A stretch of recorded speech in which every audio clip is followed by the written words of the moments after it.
we have two of them in this next series. Bozzdton taking on Pavel in this one, and then below you can see the protection in the ban phase that takes place. That's where the Divine Shield bubble over a class is.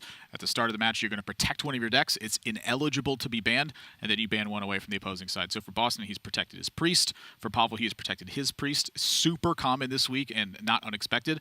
And then Boston's had his Control Warrior banned away, and Pavel has had his Reno Mage banned away. So two bans out of two for Reno Mage. And Pavel's brought Bomb Warrior to the table here too, so I think that could be influencing some of these spots here. But now, what's your take on this one? Because, you know, something I looked at this week with Warrior perhaps being weak was just the fact there was no rogues in play at all across all of Grandmasters. Zero. 0 out of 48 players brought Rogue when you got to bring 4 decks. And I guess when you look at it that way, like maybe that's the level we landed on, where some players went, okay, I think there's going to be a lot of Warriors, therefore I don't want to bring Rogue, I want to bring Druid and Quest Shaman and these decks that beat up on Warrior.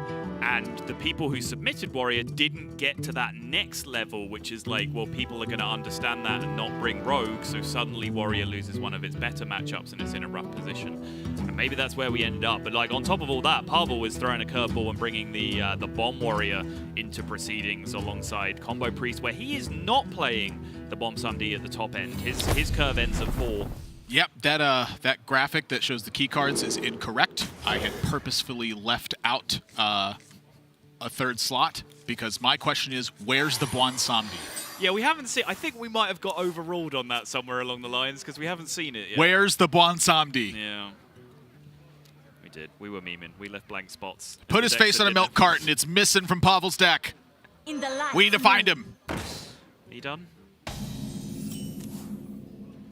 Now I'm done. Okay, good. Tough matchup for Quest Druid. Pavel's got his work cut out for him.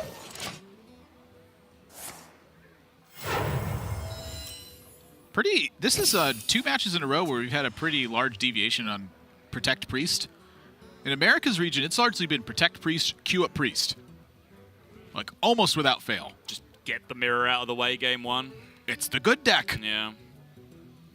I mean, we have, like, going into this week, it was Druid as the most protected deck in Grandmasters. And now, I believe after this week, Priest is going to handsomely overtake it in proceedings, which is crazy because it's the week after the nerfs happen where it's going to re-overtake Druid, which was the deck everyone was like, oh, this deck is the nuts now.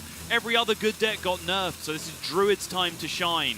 It got to shine for 1 week, and then Priest just came crashing back in like a wrecking ball and said, nope, we're back on top. Strong early start for Bozzdton. Behold, jewels of the sun. If I'm in Boston spot, I'm thinking of a draw, and that draw is Circle of Healing.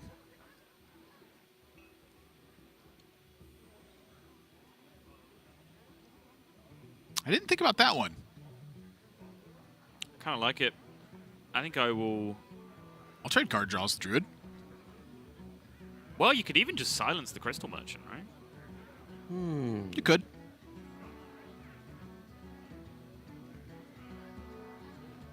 Just let him draw a card, though. Yeah, I don't really want to do that. I don't really want to miss damage.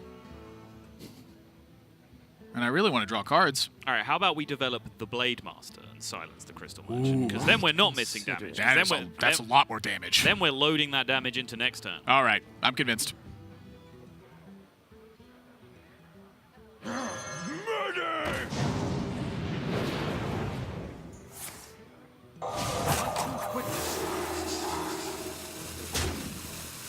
Oh, that's so much better. After much deliberation, agrees. That's just so much better.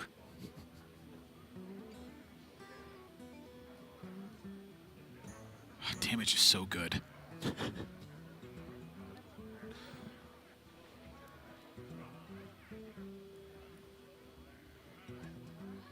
What to do? Pavel does have the quote punish for the play though, but even then the Wrath is getting siphoned out by the Light Warden. Pavel does not want to take a beating on the following turns.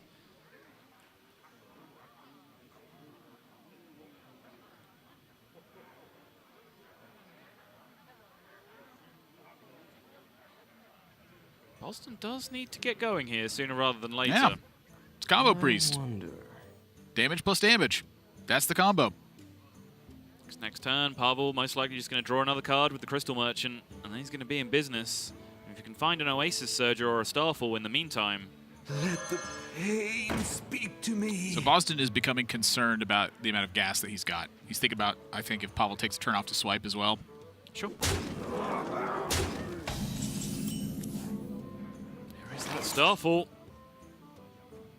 Behold, jewels of the sun. Generally not as crushing against Priest as it can be against other classes because of the high health totals that Priest can manipulate across their entire board. Bozzzton not having made as much progress as he would like here in terms of just huge minions in play, damage being pushed. Pavel's not panicking yet, and you want the Druid to be panicking in this position when you're playing Priest against it.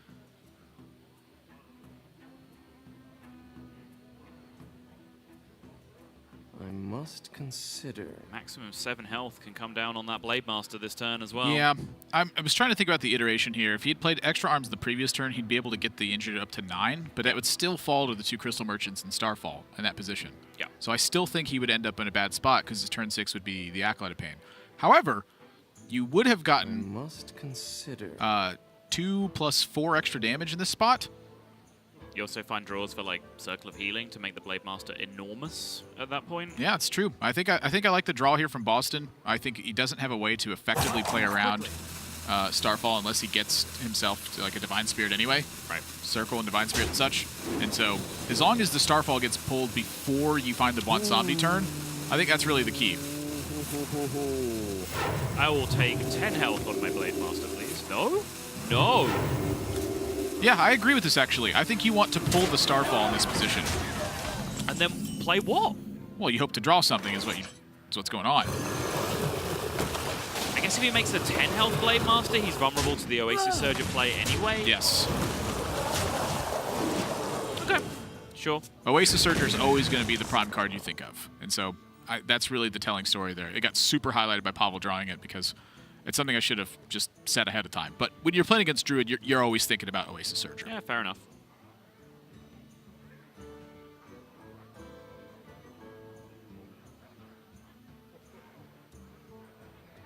I must consider. Bozzzton finds himself in just a spot of bother now. Having to fight from behind already. Yeah, that was a major pickup from Pavel's side. The alternative would have just been Starfall and then hope to nourish into stuff to fight back. Instead, he took a lead, and that's a major problem for Bozzzton. I wonder. Yeah, I'm pretty sure you need to extra arms here and clear this off.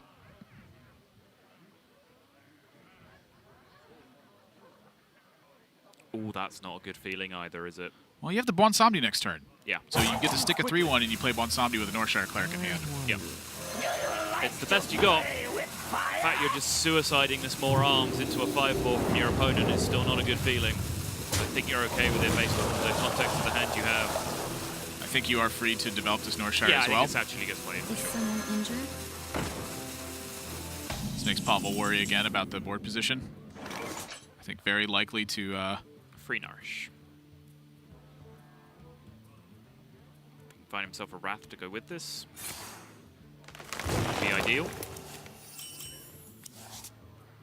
Wow. That's ideal. Wow.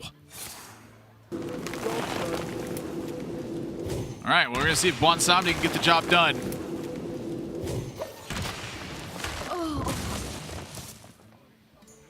Did Bozzzton draw a High card this Priest turn? Ahmet Bozzzton drawn. did draw a card this turn. Wow. Huge pickup for Bozzzton, who I think is about to take a substantial lead. Yep. Pavel's got a big turn this turn. Bozton's got a big turn of his own coming up. High Priest, Divine Spirit, load the board.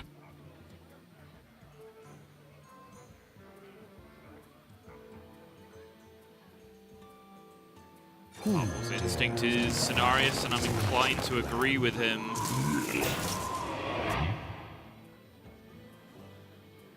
Divine Spirit Innifier does give the 14 on the Bozzzton, but there's no way that Pyro pushes through the 2/4/4 taunts.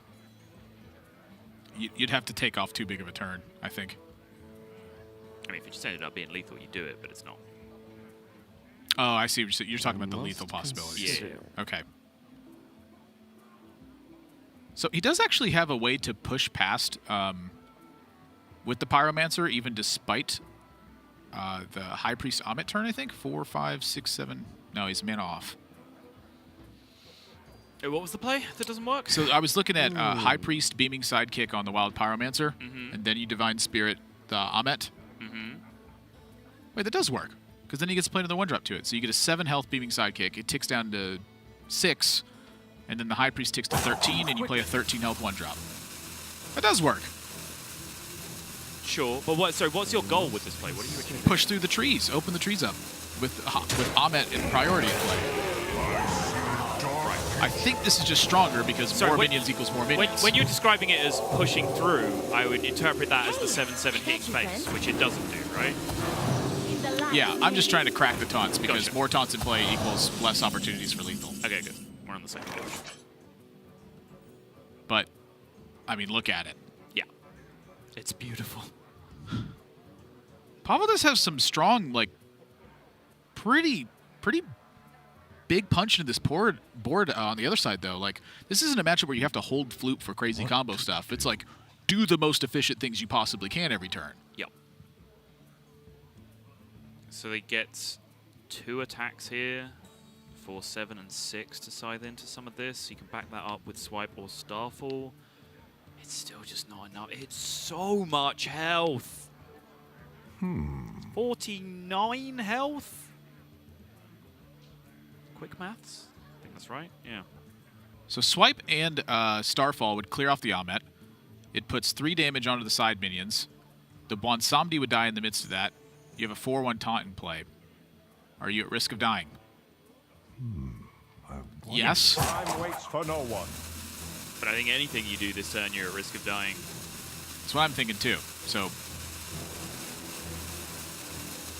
you have multiple ways to kill the High Priest Amit. It's pretty much done its job already, though.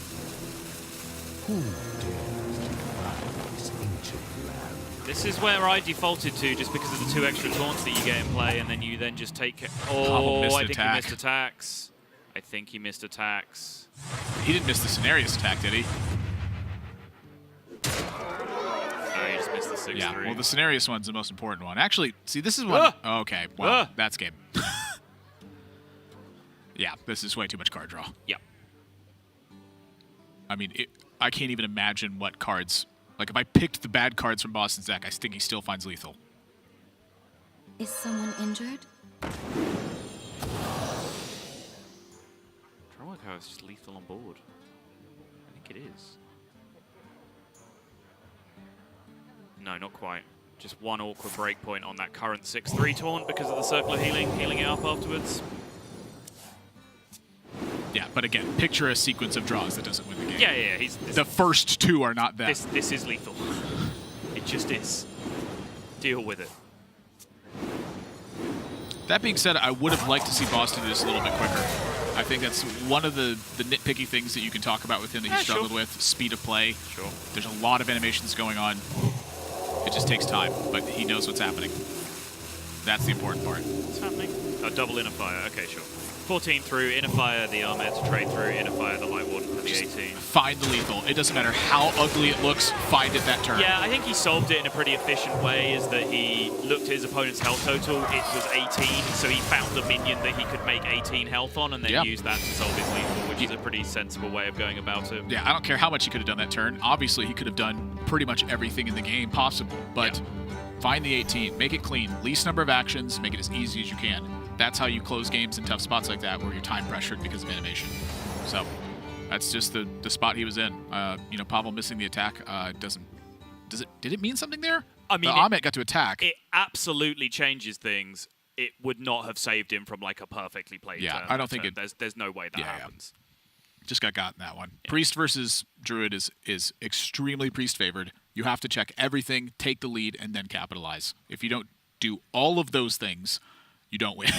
And That's just pretty much how it works. It's really tough. I think it was a pretty well-played game from both sides, apart from that big blunder at the end from Pavel, which we're saying probably didn't have a huge impact. No. I liked the Blade Master on 3 with the silence. I liked Pavel's decision to go Cenarius that turn, despite him like messing up the sequencing with the attacks. And in retrospect, cast division aside, I like Bozzzton's play where he decided to just say, if I make it 10, then Oasis Surger just punishes me anyway, and just ended up giving it 7.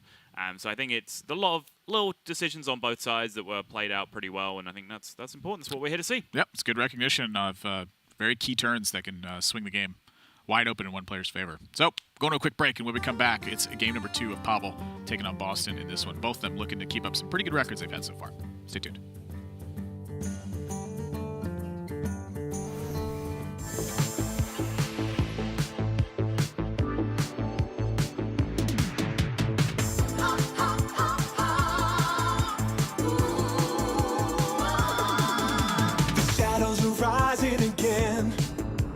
Darker than they've ever been. As evil descends from the skies, the world cries out, how will we survive? Out of the hall of explorers, and up from the dusty tombs, they grab their whips and fedoras.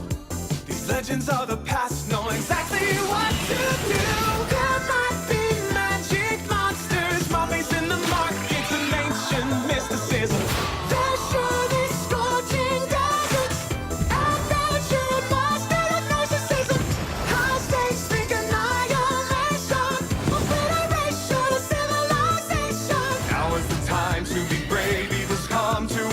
But this league's gonna save the world.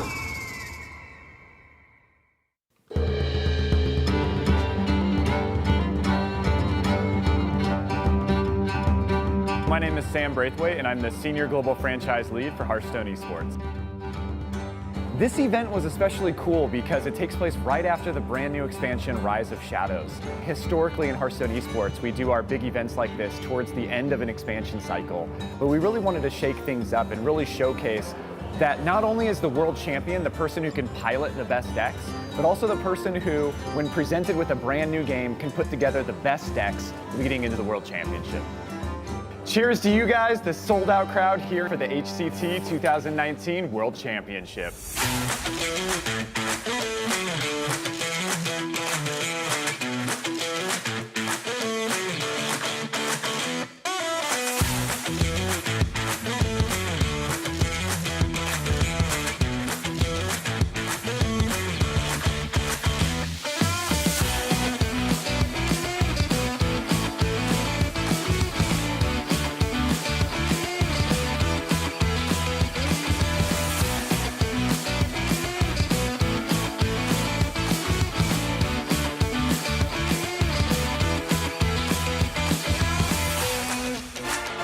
Welcome back to 2019 HCT World Championship. We've had a lot of fun games, and we're looking forward to the grand finals.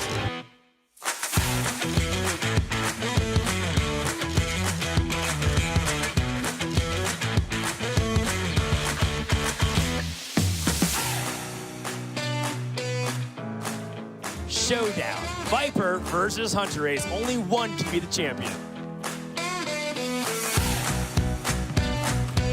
Oh, come on! Oh, match be dead. Wacko pick a Vis coming out from Hunter Ace. It's now or never. Archvillain reform. Okay! In a completely solved game, Hunter Ace finds a way to maximize his chances. It's been a wonderful journey throughout the past few years of the Hearthstone Championship Tour, where stars were made and dreams came true.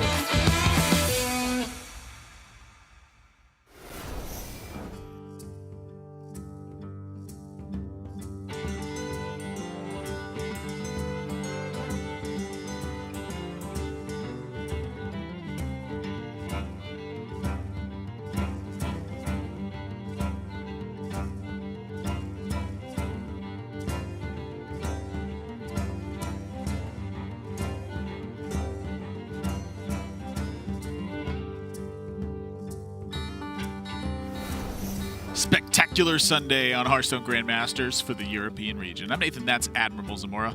joined by Simon Sottle-Welch, and we are amidst our second of 6 matches today. Right now, Boston's out to a 1-0 lead, thanks to some handy-dandy priest work. And for game number 2, Pavel's going back to the Druid, and he's facing off against the Quest Shaman from Bozzzton. Yeah, and I think this is one of the most interesting matchups in the game right now for me. I think, you know, people who have... It's one of those matchups where, like, depending on which side of it you've played more, you think it's favored from that side. My opinion has actually flipped twice consecutively in 2 days, or in at least this week. I started off, I tested against TJ last week and came to the conclusion that it was Druid favored. I then played a lot of Shaman, really like stepped up my play with that deck and started to come to the conclusion that it was Shaman favored. But that was just like me playing Shaman on ladder against ladder players. And with the greatest respect, when I queue into a player on ladder, I expect that I'm better than that average person that I queue into on ladder. So like my win rate increasing makes sense. Then last night I put in some more testing in the matchup, and now I'm back on the Druid side again. Okay, well, with the greatest of respect, people on ladder, please just stop playing Tempo Warrior. What does that have to do with anything? It's like 60% of my games are against Tempo Warrior. I'm like, you gotta be kidding. Okay. Like, it can't win that much. That was the greatest non sequitur I've ever heard. It was fantastic. It can't win that much. I don't believe it. I love Bloodsworn Mercenary, but we need one more expansion, all right?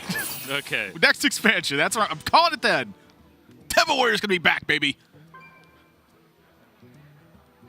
Watching this matchup, though, really like makes me hark back to the days of yore, where quests were difficult late-game targets to achieve, whereas these two decks, like, you can quite often just play this mirror match, and both players are just done on turn 5, and then they're just popping off with both of their quests active. Yeah, you know, you're kind of right, but I guess I like the new ones. I like the new ones more, a lot more. I wonder. Would you care to explain why? It's a long explanation. All right, so number 1, the game plans for them are clear-cut, but the variations of them are quite different. Like, I'll take Fire Plume's Heart, for instance. That was one of the easier ones that's more reminiscent of now. That was my favorite one. You look at the rest of them, and it's just like... Sorry, which one? I don't know names of things, Admirable. The Warrior one. Gotcha. Yeah. Play a bunch of taunts in a row. Get a Ragnaros Hero Power. I mean, it's, you know, partially my favorite one because of the Ragnaros Hero Power, but also just because it had a game plan of how it was going to work. You knew the objective you were against. Yeah, you matched the cards in your hand to the amount of mana that you had, and you played that one. Yes, good. It was about deck building, and it was about understanding the end of it, where, like, you know, Pavel actually was one of the people who I think played that deck the best, where he would understand that you 50-50 brawl a lot, and that you save your executes and just tank damage, and you use your executes so that 8 damage hits face instead of trying to grind them out by having an 8 damage shot hope hit a minion. Like, that was a ridiculous line. I look at the ones now, and they're reminiscent of Fire Plume's Heart to me, where the rest of them were just like giant combo things where it's like, how badly can you kill your opponent once this is done? Sure. That's very reasonable. I think the Cliff Notes version of that is the quests get completed faster because they are slightly less immediately game-ending when they do get completed. So because of that, you know, like you say, they're not just big combo tools that end the game immediately. So the rewards, the requirements are less strict. I love the way it is right now, where it feels like Druid, like once it completes its quest, it's like, okay, my game started. And the rest of the time, you're floundering to have your opponent not beat you up before you step onto the field. Like, I love that feeling. Floundering is definitely the word. But this is the card for Pavel. This War Druid Loti in the matchup. He was thinking about playing it. He was. I mean, you couldn't do it. You just play it. You just leave it there in stealth the entire game. It's a very real thing. But his quest isn't even active right now. Yeah. Like, I'm not playing it. No. Deal me the damage. Come on, bring it. It's way, way, way too important. You really want that stealth and the spell damage. The other things, you can take them or leave them, but the only way you're getting stealth and spell damage is getting the quest done and getting all of them. I think there's 2 things to talk about from the deck building perspective for Bozzzton. Number 1, he's included Former Champ. But number 2, he's also included Giggling Inventor. The former's quite poor versus Druid. Giggling Inventor does not really do a lot of matchup. Is it the 1-on-1? No, he's 2-in-1. Former Champ, Giggling Inventor. Okay. Sure. So no additional Brewmaster, Earthshock, or anything like that. Right. And so for Bozzzton here, I think he has recognized how to most take advantage of the game, which is You take your time developing if you can, and then in one turn, going into an important turn from Pavel, you burst onto the board and then try to compound the issue on the following turn. And so this is one of the draws for Bozzzton, I think, that can get the job done. I do think overall it's probably Druid favored, but I do think there are a lot of tricks that you can apply from the Quest Shaman side. Oh, for sure. That can catch a Druid off guard as they start to play in their turns. And I think that's really the key to overcoming the matchup, is being able to find important turns that disrupt what Pavel wants to do here. Yeah, you can also just find certain outcomes where you get the right lackeys, like where you hit a ton of spell lackeys and you just get to generate an enormous amount of spells in your hand. You know, Stormbringers, big removal spells like Earthquake, like all that kind of stuff. Like, it can feel absolutely unwinnable from the Druid side. And the games where that Ethereal Lackey doesn't show up, those are the ones where you really have to try and engineer these big, thick minions on the right turns. You know, minions that just get out of range of the removal that you're expecting in crucial moments. And I think that was perfect timing for Bozzzton to make a Starfall vulnerable board into a turn where Starfall was not a big threat, and he siphoned that Starfall out of Pavel's hand for minimum value, really, in comparison to what it's able to do later in the matchup. Yeah, it's hard to talk about how important that Innervate was, though. Like, for Pavel, that Innervate may have changed the game. Like, you got to Starfall a big threat, you got to develop on the board, you got to complete your quest, and you have Nourish, Starfall, Lodi as your 4 remaining cards. Yeah. That Innervate may have been the best draw in his deck, probably the rest of that game. Like, I don't think it's possible for him to draw a better specific card on a turn. It's a bold call. I think you might be right.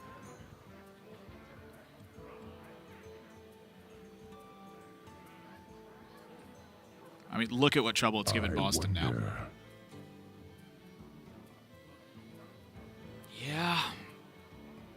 The overload here, slightly awkward as well.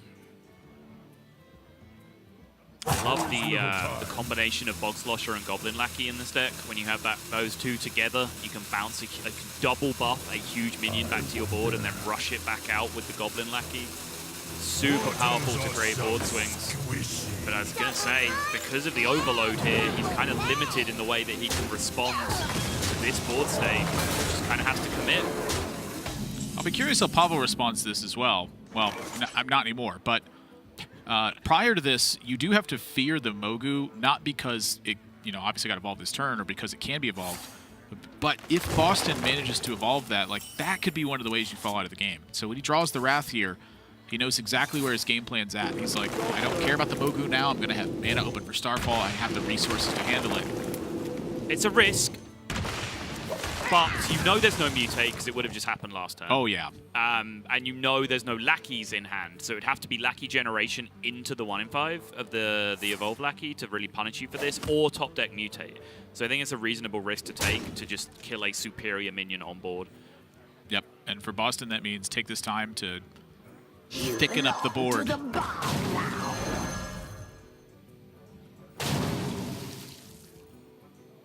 That is 1/5/5. He can put 7 on something, or he can put 5 on something else. No mind control tech in Pavel's deck, right? He's running the bees instead? I believe so, yes. Correct, 2 copies of bees.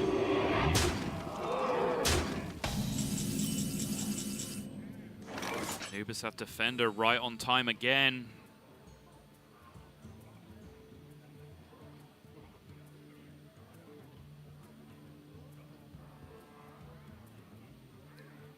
Yeah, not the most impressive looking War Druid Lodi turn, but I think it'll get the job done. You can Loti swipe on the 5/5 instead, and just leave the 3/7, which I actually kind of like. I really want the Anubis Ath in play. Yeah, sure. I don't like. I will let my opponent have that minion for the sake of having my Loti stealth for the rest of the game. 17's dangerous, though. I guess with no Oasis in hand, it is a little bit dangerous, Yeah, sure. I don't mind it. I'm not, like, ecstatic about it, but you do have a Floop on a Lodi as well. Float like a butterfly. That's fair. Sting like a bee. Sting like a bee.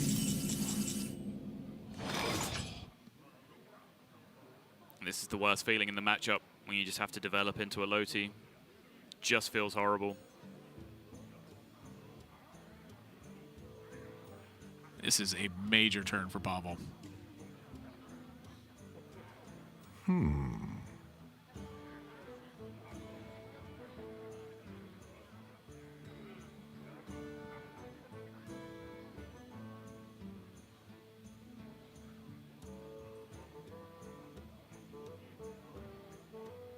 If you're going to land on Starfall somewhere, I'm feeling like that means we queue up a worthy expedition first. I'm not sure this is a Starfall turn. Keeps eyeing it. It does. Yeah, I think this is right.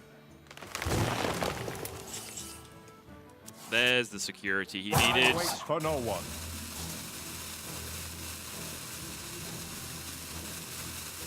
Wasn't a very effective Starfall, and I think we're talking about how Hidden Oasis would really change your ability to be more greedy with your resources. I think drawing and finding that option was the go-to that turn.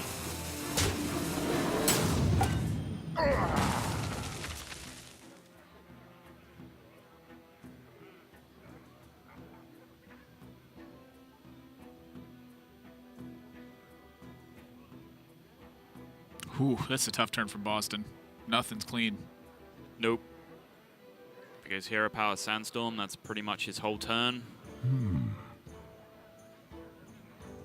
Can't even then Barista with it. If he plays one Sandstorm, it's not good enough, so he can't Sandstorm and Barista it back to his hand. Add a mind control tech for the sake of it. Guess so. Get him in the Shutterwalk. Let's get a 3-3 in play. Engaging TC-130 mental dislocator.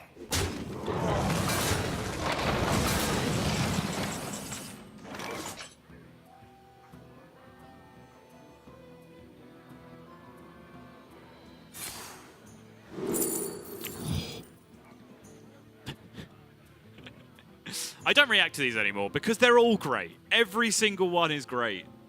Just specifically Oasis Surger. I know. This could have easily been Druid of the Claw and something. I know. What to do? The chances that you don't like get Oasis Surger or Starfall or Nourish or Hidden Oasis or Cenarius, like everyone is good. But specifically the Surger. And the Overload again. Yeah, it was another thing that made last turn awkward, is that playing the Sandstorm Elemental at all was going to make his turn 9 then very awkward as well.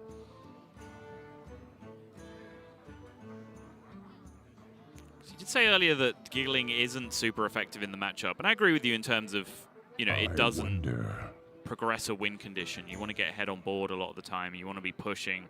And if you are not doing that, you want clearing power. It's where the Sandstorm Elementals and the Mind Control techs and then the eventual Shutterwalk comes in.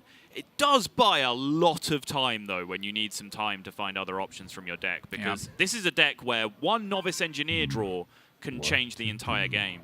And that's exactly where I was about to go with this, is that Bozzzton, I think, just he missed on Generation, where he didn't have an Evolve for the Mogu Flesh Shaper. He didn't pick up a Questing Explorer early. He hasn't found a Novice Engineer. None of his lackeys gave him extra stuff. It was just board presence. Yep.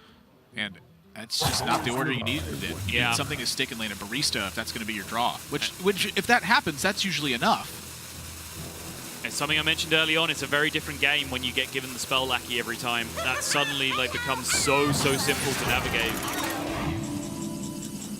I mean, added downside of what you described is that Bozzzton still has 2 River Crocs in his deck that he can draw at any point because he didn't find one of those questings early.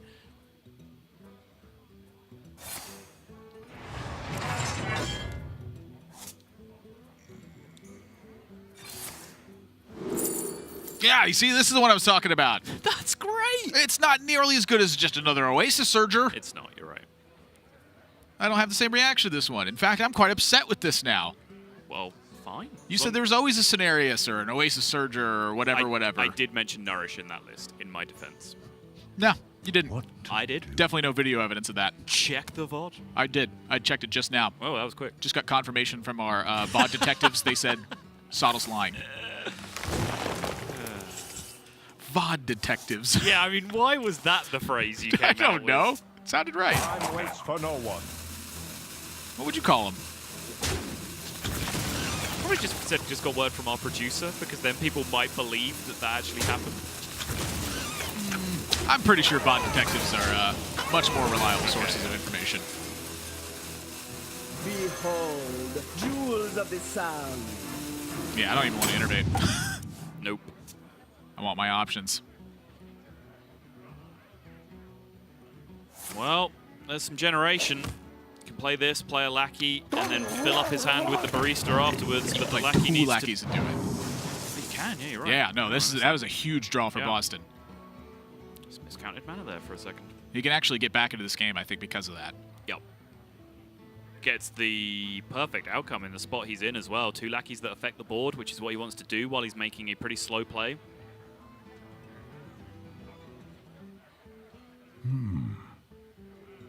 Kill one thing, kill 2 things, fill your hand up again.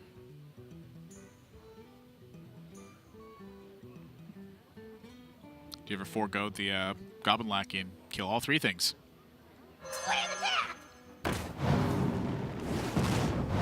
Oh, you mean forgo bouncing it with the barista and use it afterwards? Yeah. Okay, I didn't actually consider this, but it does make sense.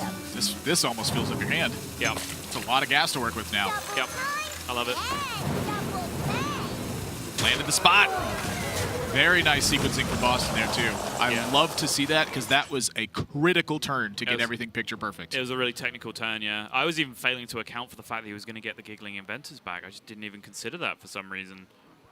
You forget it's a battle cry because it's just a 2-1. You're so used to that body dying and going, well, that thing's useless. Yep. As when I play that on the board, it's an 8-drop. Like, that's what happened. My 2-1 just turns into Tyrion. All right. That's how I play the card. So I do want to talk about this turn from Pavel, too, because I'm a bit concerned with this. Like, that's a very liberal use of the Starfall when you have an Elise in hand. And Starfall is one of the most important cards in the matchup. I'm not even sure that I can begin critiquing it because I wanted to see Pavel go in a direction where you Elise the Starfall.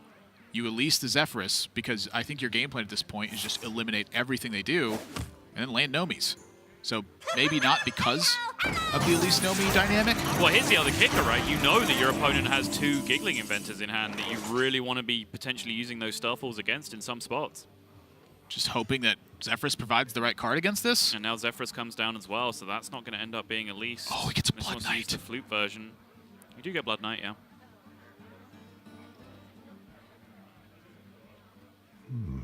I wonder. He will end up with 4 minions in play, guaranteed, if he does that, though.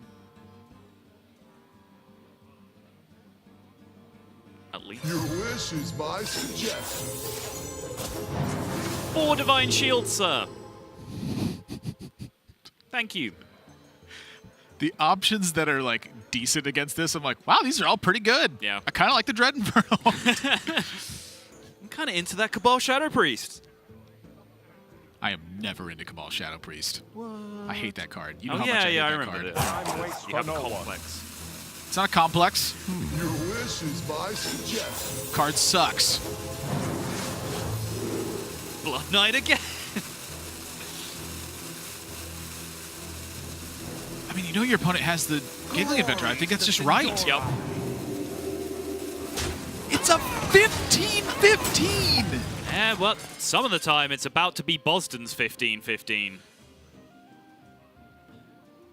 Because Pavel didn't just play 4, he played 5. And that is a 20% into a 25%. Engaging TC-130 until dislocator. Okay, can we get these back in our hands somehow now, please? You gotta get them back in your hand. You gotta have no duplicates in the deck either. Right. Which means you have to hope fair to draw too. Questing Explorer and Weaponized Wasp. Both Bog Sloshes have gone and the Barista have gone anyway. It's a pipe dream. I wonder. It's a beautiful pipe dream, but it's a pipe dream. Spell Lackey, Blazing Invocation. Find the Bog Slasher. It's never a pipe dream. That is the reality I want. There is little time. This is not the reality that Bozzzton wanted.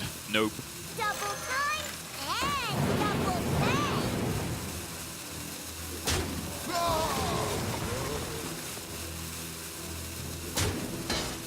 Yeah, make the 8-drop for sure. Hello. We like those.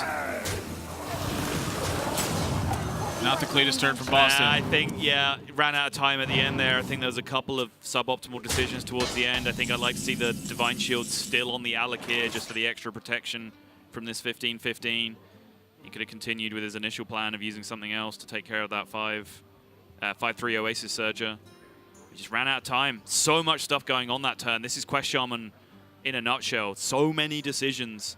I've hit the rope with this deck so many times just trying to get through all the actions and all the branching decision trees as you have to discover 4 different cards in one turn and work out what you're going to rush into what, change your plan on a whim as you evolve something. Comes up all the time. Really hard deck to get right.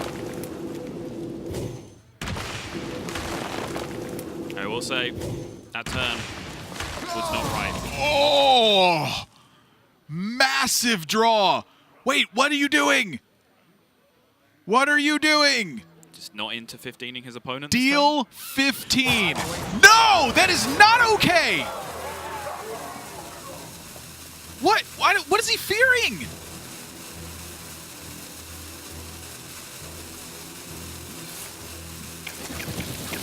I don't understand. Help me. He wants to dupe it with the Elise? I don't know.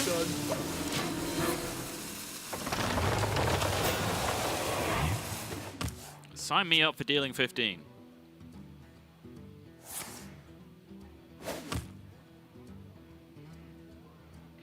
Spellacking needs to find answers now for Bozzzton. Nope. No Earthshock, no Hex, no Plague of Murlocs. There it is! Admirable just slapped the desk in anger. 15. 1-5er. It's weird that 1-5er in American is 15. In British, it's 5. That's just not how numbers work. It's a 1 and a 5. No, it's just one single 5er. It's a 5er. It's 5. I see what you're saying, and I'm blinded by rage. Excellent. Then I will continue to annoy you. There's little time. Ooh, I gotta calm down. 8 drop again for Bozzzton. Oh! If you ever thought you were going to have problems of getting those Zephyrus active earlier, you just weren't thinking hard enough. Yeah, I don't even mind that being there. I have loved that card in my time playing Quest Shaman. People are like, I'm going to overdraw cards. I'm like, great, 20 you. I'm almost out of cards. Here are all these weaponized wasps.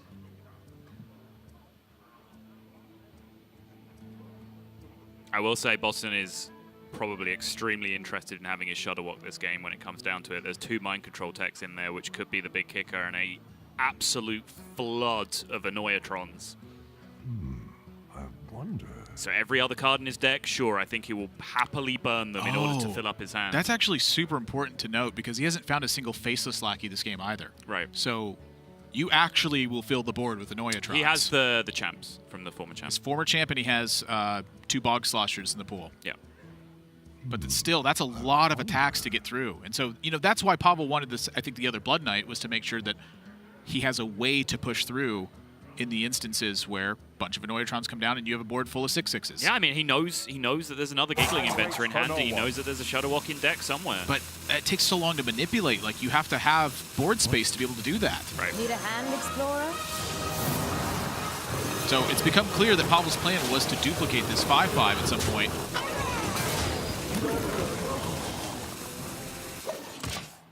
Oh my. Oh my. 8, 9, 10, 11, 17, 20 minimum from hand this turn. Lethal outs with Sludge Slurper. 5, 6, 7, 8. So you would have both mana to work with as well. So you lead with a Sludge Slurper. Kobold Lackey is lethal. 2 Rush Lackeys lethal. That's How about lethal. both? Yep. Count 8, 9, 10, 11, 17, 20 with the Lightning Bolt, 24 with the Kobold Lackey. Bozzzton 2-0. I think he might have been gifted it to some extent from Pavel. I don't think that 15 would have mattered, honestly. Might be right. Where would he deal the damage remaining afterwards? What? Oh! Sport space. Okay, sure. I think he still overcomplicated it a little bit. I don't think the Rush Lackey needed to be played at all, but okay, fine, this works. Doesn't matter. It's okay, it's lethal, it still counts. Scoreboard. Ooh, this match got me hyphy. Ooh. I don't even know if the 15 was right, I just wanted to see it. Yeah. I mean, like I said, it's one of the most interesting matchups in the game, for sure. There's so much fun. The back and forth is crazy, and it's like critical mass points get hit on both sides. Yeah. And so that's something that I look at from Pavel's perspective, was the use of the Starfalls. Like, I liked that he tried to preserve one of them and really get the board going and try to hang on from there. I look at the War Druid Lodian protecting his life total. Did that happen too early? I'm not sure because he didn't have any way to protect his life total at that point. I'm looking at the deck list from it. He's only got one copy of Ferocious Howl, so that is, part of that goes into your thinking, but you do have the second copy of the War of the Expedition as well. There's question marks constantly rolling on both sides, where one critical turn changes the whole scope of the game. And Bozzzton was able to find that, and Pavel was spending the whole time just having strong turns. Never found that critical turn he needed. Yeah, and I have a couple more to add to that, just in terms of questions. The turn where he played double Zephyrus instead of just one into the Annoytron turn, so he ended up with 5 minions on board instead of 4. That could have had a big impact. Of course, the 15 that we've been talking about the whole time. So many points where just minor decisions can change the thing. Like, that matchup is sick. Like, that matchup I could watch all day. It's fantastic. Really enjoy it. I definitely could too. But I could also listen to Bozzzton all day. Bozzzton, can you hear us? Yes, I can hear you guys. Thank you. Congratulations on that one. That was a fun set at the end there. Talk to me about this series and some of the interesting points that you found in this game, like about the maybe tough decisions or interesting spots that you thought you had. Yeah, I think this series was extremely hard to play, to be honest. I felt like there was a lot of very interesting and close calls all over. The first game as well, there was like some turns that I wasn't sure about. I think I should have made a 10-10 on turn 5, but like I drew that into pretty late in the turn. There was definitely slip-ups from my side during the series. But the MC Tech turn was like completely terrible, but there was just too much stuff going on, so it was just impossible to figure out because like I took the 2 worst ones today, so I didn't get to rush either, so my board was full and just a lot of stuff going on. I just don't have time to figure it out, but yeah, we got there in the end. Yeah, so I want to say you are now 3-3 as your overall record, right? You're in, I guess, what most people are calling like the group of death in Europe, and I guess most other players in there would kind of look at you as one of the underdogs, like one of the players that they want to be beating because of the quality of everyone else. Like, do you feel that expectation, or are you trying to prove people wrong? Yes, I definitely feel it, and I'm definitely want to prove people wrong. GM so far hasn't been like the place to where I have succeeded yet, and it's just been I haven't played perfectly, and I think I gotten a bit unlucky in spots where I probably like deserved better, but I really don't want to be the salty guy, and I think that just came out pretty wrong. I feel like some people, but it's just been over the years. It's just like the background and everything that puts into it. Like I never made the playoff run and just never had the real performance, and sometimes it gets to you when you continually struggle and you put yourself back on and just I'm gonna practice harder and harder, and every time you do it something kicks you down, and sometimes it takes you harder than you would have hoped. So I think everyone feels it now, especially with relegation. I think everyone feels the pressure, and sometimes it gets to you, and it's just something you have to accept. But sometimes it's hard, sometimes it's easier than ever. So well, I do personally want to vouch for you, because when you've cast a bunch of dream hacks and other tournaments and tour stops around the world, and you keep seeing the name Bozzzton in top 6 and top 8 over and over again, like I know that you have it in you to compete with the very, very best. So I don't want to put that underdog tag on you whatsoever. I hope you do very well in this division. Yeah, I think Thank you. I think the intent is the just kind of stacking up the group and how tough the group actually is. Like it's tough to comprise, I think, who you think is in the top 4, even in the group in that spot. I want to hone in on that mention that you just had, where you feel like it gets tougher and tougher for you just because you start to have that self-doubt creep in. Like you've been one of the most consistent players on the pro circuit for a long time, and you mentioned that you feel like you haven't played perfect. Like what steps do you feel you can take specifically to shore that up? It's just the focus, like in general. It's what I've talked about. I really try hard every week. I just put myself into it. I put in like 25 hours pretty much for each deck submission, and when you do that, you're gonna get emotional even if you win or if you lose, because when you put in that much time and it's that passionate about the game, it's gonna affect you if you lose, or especially when stuff happens in the games where you're just out of your control. Like the week I lost to Jarla in the puzzle box game, it just took very hard on me because you put in so much effort and then it just ends up losing to that in that spot, and it really puts your mentality down. It's sometimes hard to overcome that. Yeah, I totally agree with that. I think y'all have a lot of pressure on their shoulders, and it's going to be a tough one to handle. But it is entertaining as hell to see y'all do it every single week. So, Bozzzton. Yeah, everyone is dealing with it. So this group is insane. So I'm gonna feel bad for whoever gets relegated. It's gonna be really sad to see someone go. Yeah, really. Well, keep it up, brother, because I think you're doing a heck of a job, and I like all the points you just made there. I think the emotion is super real, and people are starting to feel it at this point. Bozzzton, congratulations on your win, and I'm looking forward to seeing you play next week. Thank you very much, guys.